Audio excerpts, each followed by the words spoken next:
121 സങ്കീർത്തനം. ജീവിതത്തിൻ്റെ വഴിയിൽ സഹായം എവിടെ നിന്നാണ് വരുന്നത് എന്ന ചോദ്യത്തിന് സഹായം ദൈവത്തിൽ നിന്നാണ് വരുന്നതെന്ന് ഉറച്ച വിശ്വാസത്തോട് പറയുന്ന സങ്കീർത്തനമാണിത്.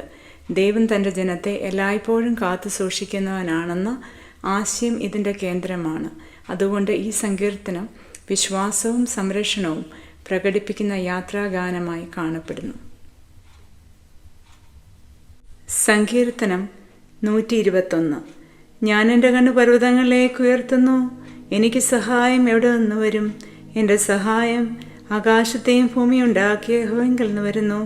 നിന്റെ കാൽ വഴുതുവാനവൻ സമ്മതിക്കുകയില്ല, നിന്നെ കാക്കുന്നവൻ മയങ്ങുകയുമില്ല. ഇസ്രായേലിൻ്റെ പരിപാലകൻ മയങ്ങുകയുമില്ല, ഉറങ്ങുകയുമില്ല. യഹോവ നിന്റെ പരിപാലകൻ, യഹോവ നിന്റെ വലത്ത് ഭാഗത്ത് നിനക്ക് തണൽ. പകൽ സൂര്യനെങ്കിലും രാത്രി ചന്ദ്രനെങ്കിലും നിന്നെ ബാധിക്കുകയില്ല. യഹോവ ഒരു ദോഷവും തട്ടാതവണ്ണം നിന്നെ പരിപാലിക്കും. അവൻ നിന്റെ പ്രാണനെ പരിപാലിക്കും.